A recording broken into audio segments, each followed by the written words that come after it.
C'est la vitrine française de l'innovation. La French Tech fait parler d'elle par ses levées de fonds. Va-t-elle devenir à un moment ou l'autre un vrai moteur pour l'économie et l'emploi en France? Et pas seulement à Paris, qui concentre, il est vrai, les capitaux et les talents. On en parle avec le président de la région Nouvelle-Aquitaine. Bonjour Alain Rousset.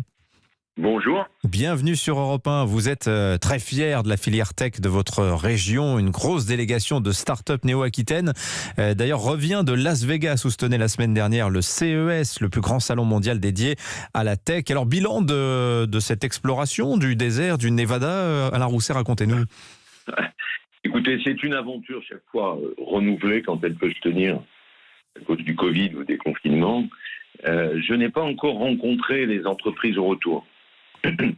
Bon. Je sais simplement que c'est chaque fois, on a en gros entre 20 à 30 entreprises que l'on accompagne, qu'on prépare aussi, que l'on essaye de renouveler tous les ans, et qui reviennent souvent pour un tiers avec des marchés, et la plupart, bien entendu, avec des étoiles plein les yeux, et puis du potentiel de coopération, parce que les projets collaboratifs avec d'autres entreprises du secteur tech est important. Alors la tech en Nouvelle-Aquitaine, Alain Rousset, qu'est-ce que ça représente très concrètement?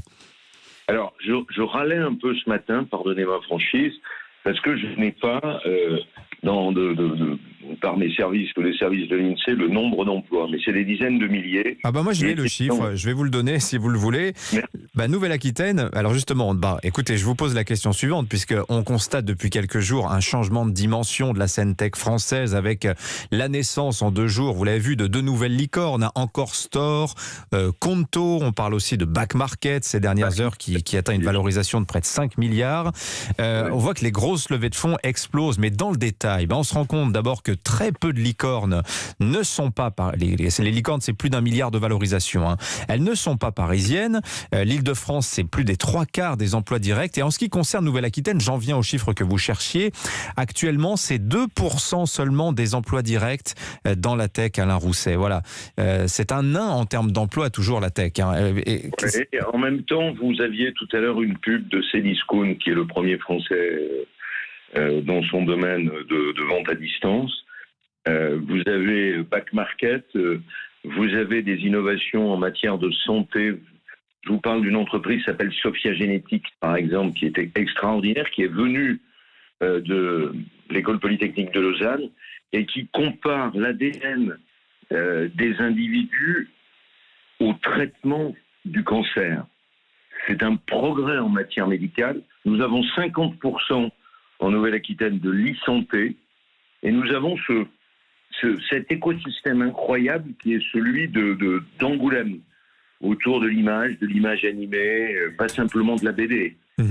Et on a structuré en même temps un système de recherche avec l'INRIA, avec le Labri. Il y a plus de 1500 chercheurs et ingénieurs qui travaillent ici. Donc, je vais peut-être réévaluer dans les jours qui viennent votre chiffre.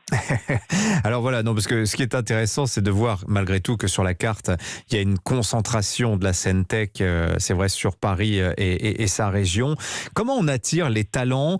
Comment on attire les investisseurs, justement, pour faire éclore cet écosystème tech dans toutes les régions, Alain Rousset? D'ailleurs, est-ce que vous constatez un effet Covid? On parle beaucoup de ces cadres franciliens qui vont s'installer en région. Est-ce que vous voyez votre région devenue encore plus attractive qu'elle ne l'était? Parce qu'on parle évidemment de Bordeaux qui est très attractive, mais la région dans son ensemble.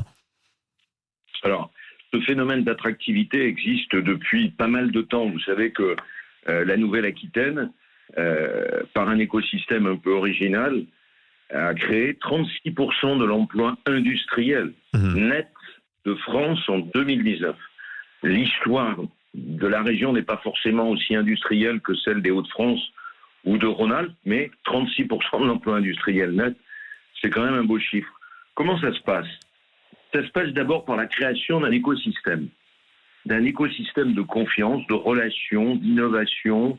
Je vous parlais tout à l'heure de l'INRIA, l'Institut national de la recherche informatique appliquée, pour lequel la région a financé son installation.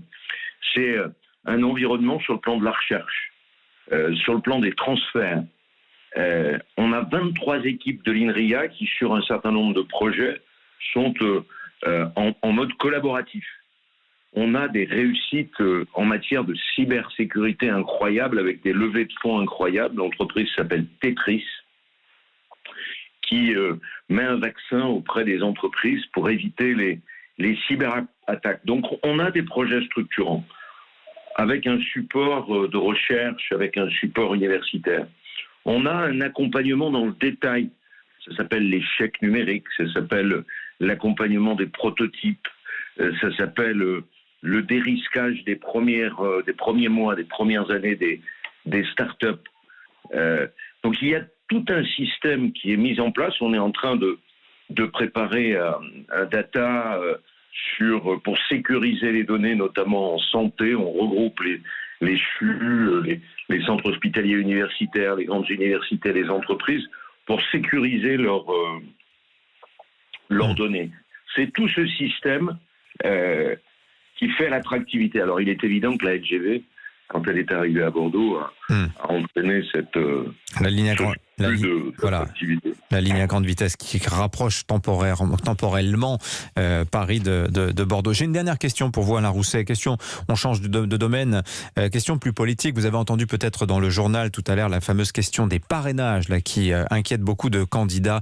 On entendait ce maire de votre région qui parlait d'une pression exercée sur les maires au moment d'accorder leur signature. Est-ce que cette pression, je vous la pose très directement, la région Nouvelle-Aquitaine exerce-t-elle des pressions auprès des maires dans l'attribution des parrainages?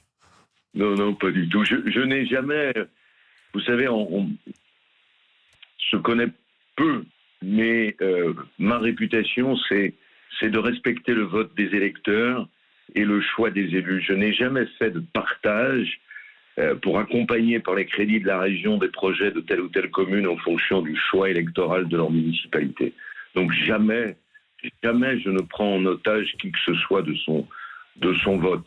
C'est la démocratie. Maintenant, il est normal qu'il y ait un système de parrainage et que chacun s'exprime. Merci Alain Rousset d'avoir répondu aux questions d'Europe 1. Je rappelle que vous êtes le président de la région Nouvelle-Aquitaine. Excellente journée à vous et longue vie à la scène tech néo-aquitaine.